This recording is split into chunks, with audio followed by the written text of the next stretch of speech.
ख़ासत अमूमन जब हम किसी के घर मेहमान जाते हैं तो बड़ी दिलचस्प किस्म की सूरत हाल होती है। एक साहब अपने बच्चों को लेके किसी साहब के घर चले गए। वहाँ जाके बच्चे शरारती थे, उन्होंने शरारतें शुरू कर दी। तो मेज़बान जब बहुत तंग आ गया तो उसने मेहमान से कहा कि सर, ये आपका बच्चा मेरी छतरी ख़राब कर रहा है। तो उसने कहा, मेहमान ने कहा कि ये जो छतरी ख़राब कर रहा है ये मेरा बच्चा नहीं है, मेरा बच्चा वो है जो आपकी टोपी में पानी डाल रहा है।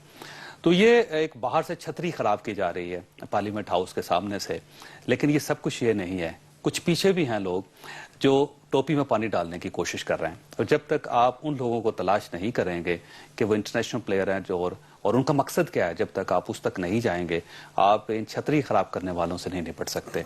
बड़ा सीधा सा मामला है जो मैं आपके सामने रखना चाहता हूँ। मुझे खतरा है, खदशा है, और मैं कतन ये नहीं कहता कि इमरान खान साहब या अल्लामा तारुल कादरी साहब उस बड़े एजेंडे का हिस्सा हैं।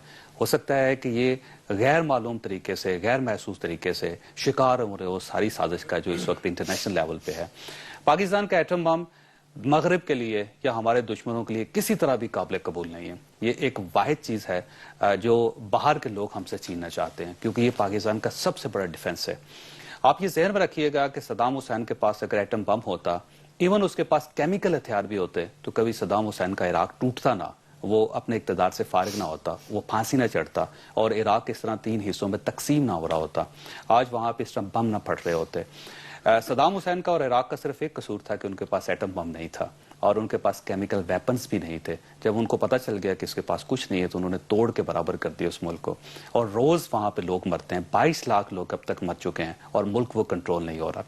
पाकिस्तान इसके बाद पूरी इस्लामी दुनिया के लिए एक बहुत बड़ी उम्मीद है, और इस उम्मीद के अंदर सबसे बड़ी जो मेन फोर्स है, जो ताकत है, वो पाकिस्तान का न्यूक्लियर प्लांट है।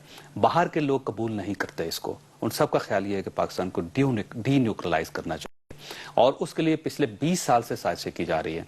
कभी दहशतगर्दी होती है पाकिस्तान में, कभी सियासी पोलराइजेशन हो जाती है पाकिस्तान, कभी पाकिस्तान को माशी तौर पर नुकसान पहुंचाने की कोशिश की जाती है, और अब जो पाकिस्तान के अंदर सड़कों के ऊपर हो रहा है ये भी इंतहाई खतरनाक है। मैं दोबारा ये कहता हूँ कि इमरान खान साहब या अल्लामा तारुल कादरी साहब ज़रूरी नहीं है कि इसका हिस्सा हों, लेकिन इसका नतीजा ये इंतहाई खतरनाक निकल सकता है। और मेरा ख्याल ये है कि हुकूमत को और दोनों हजरात को जिस वक्त धरना दे रहे हैं, दोनों पाकिस्तानी हैं, ये दोनों मुखलिस हैं इस मुल्क के साथ, और दोनों इस मुल्क को तरक्की याफ्ता देखना चाहते हैं। दोनों को अना की कुर्बानी दे के पाकिस्तान को बचाना होगा।